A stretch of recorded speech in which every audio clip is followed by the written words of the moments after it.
سلام و عرض ادب خدمت همراه‌های عزیزم. امیدوارم حال دلتون خوب باشه. شب 8 از سری داستان‌های 1001 شب آماده است. امیدوارم که لذت ببرید و این ویدیو رو لایک کنید. و چون شب 8 فرا رسید، شهرزاد گفت: اما ای سلطان گرانقدر و عظیم و شأن که بر کنیز خود منت می‌گذارید و با گوش جان شنونده عرایض همسر کمترین خود در قالب داستان هستید.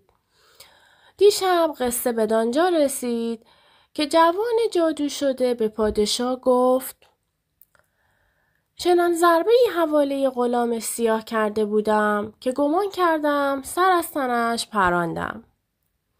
اما نمیدانستم که تنها به حلقومش آسیب رساندم و دختر عمویم در همان لحظه بیرون پریده بود.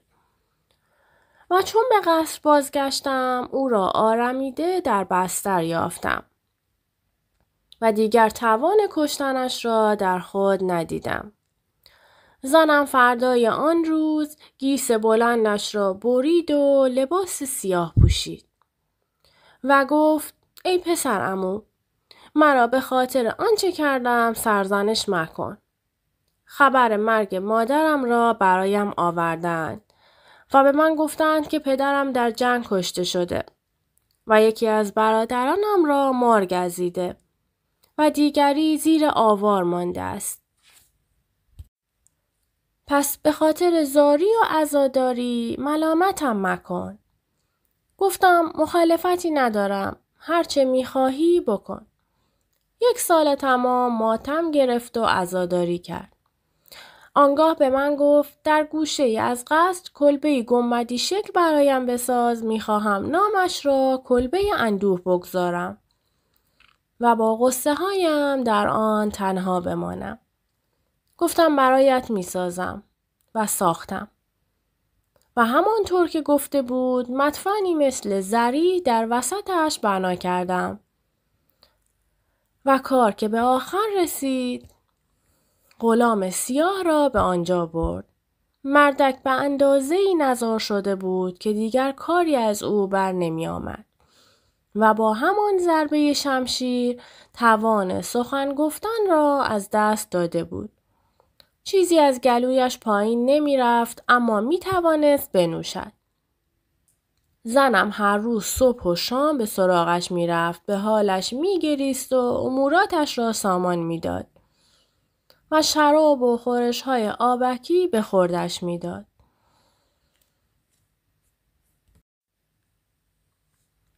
و حال بر همین منوال بود تا 2 سال تمام گذشت. من شکیبایی پیشه کردم تا فرصتی پیش آمد و روزی سرزده بر آنان وارد شدم. دیدم که می گرید و لطمه به صورت می زند و چنین می خواند: دگرم آرزوی عشقی نیست، بیدلان را چه آرزو باشد؟ دل اگر بود باز می نالید که هنوزم نظر به او باشد. حال روزش را که دیدم و شعرش را که شنیدم به رویش شمشیر کشیدم و گفتم: این سخن از زبان زنان خائن برمی آید. زنانی که حرمت شوی خیش را نگه نمی دارند و بر آن شدم که خونش را بریزم. اما ناگهان به پا خواست، چشم در من دوخت و زیر لب افسونی خواند و همان دم نیمی از بدنم سنگ شد. و به این روز افتادم که می بینی نه مرده به حساب می آیم و نه زنده. پس از من شهر را با هر آنچه در آن بود جادو کرد. شهر ما از 4 گروه تشکیل می شد: مسلمانان، مسیحیان، یهودیان و زرتشتیان که همه را مبدل به ماهی کرد.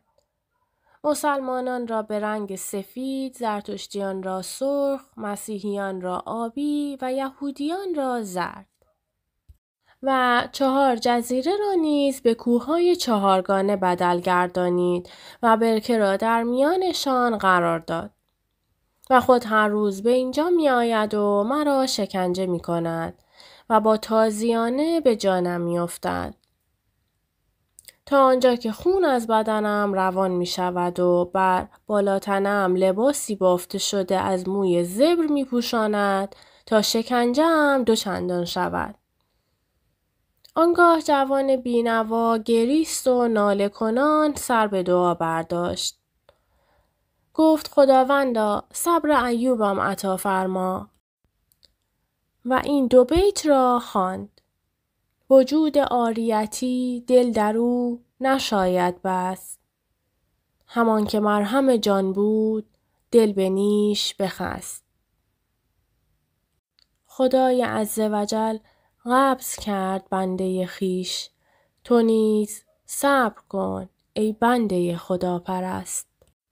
پادشاه که به شدت اندوهگین شده بود به جوان خوش سیما گفت قصه‌ای بر قصه هایم افزودی.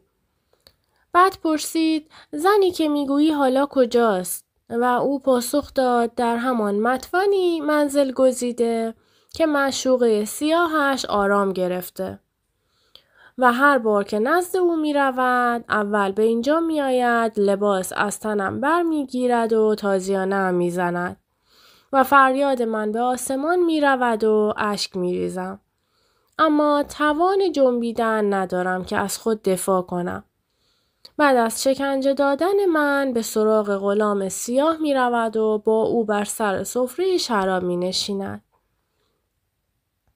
پادشاه گفت ای جوان برایت کاری خواهم کرد کارستان.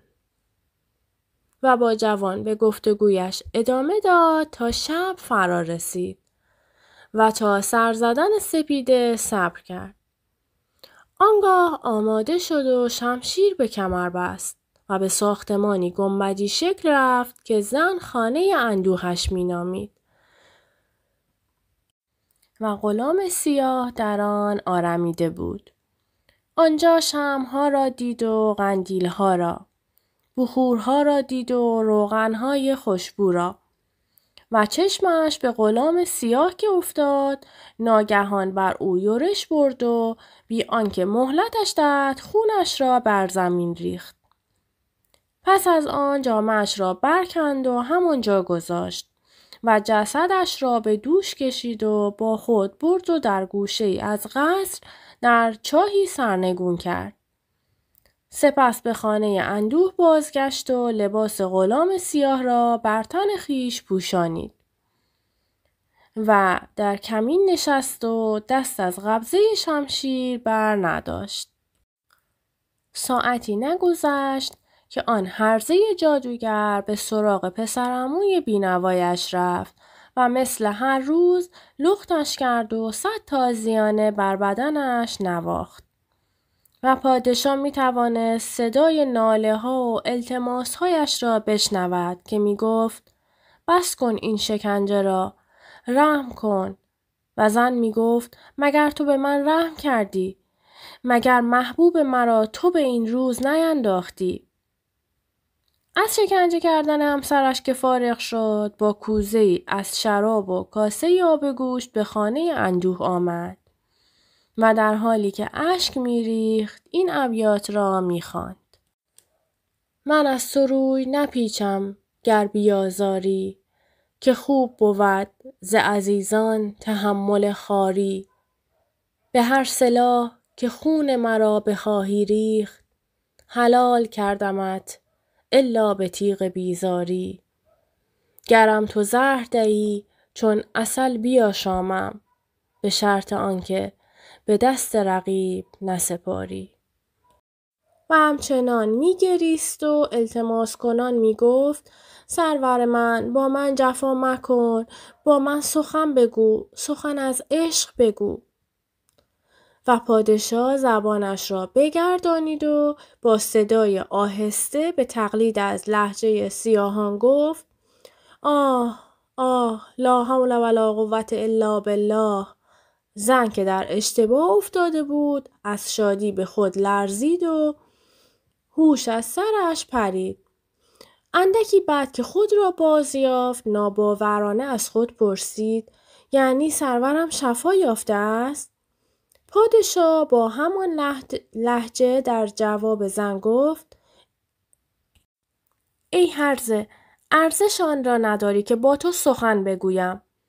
زن هیجان زده پرسید چرا محبوب من؟ مگر چه لغزشی از کنیزت سر زده است؟ پادشاه با همان لهجه زنگیان گفت شوهرت را شکنجه می دهی و صدای ناله هایش اوقاتم را تلخ می کند. که اگر دست از این کار برداشته بودی تا کنون سلامتم را بازیافته بودم. تکلم را به همین دلیل با تو حرام می دانم. زن گفت اگر تو بخواهی دیگر آزارش نمی دهم. و پادشاه که به جای سیاه سخن می گفت جواب مثبت داد. و زن ذوق زده گفت فرمانت را به جان خریدارم. و در یک چشم به هم زدن خود را به قصر رسانید و کاسه ای آب برداشت و نزد شوهرش رفت. افسونی بر آب دمید و به جوان پاشید و گفت طلسمت را شکستم. به حال نخستین بازگرد. جوان بیدرنگ برخاست و برپا ایستاد و در اوج شادی و رهایی گفت اشهد ان لا اله الا الله و اشهد ان محمدن رسول الله. و زن بیتابانه فریاد کشید از اینجا بیرون برو وگرنه خونت را خواهم ریخت. جوان بیرون رفت و زن به خانه اندوه بازگشت و در کنار ذریح نشست. گفت سرور من خویش را به من بنمای تا چشمم روشن شود. خواستت انجام شد. پادشاه که هنوز به جای سیاه نشسته بود با همان صدای ضعیف گفت آنچه کردی راحتم را تا اندازه‌ای فراهم کرد. اما اصل مانع برجاست.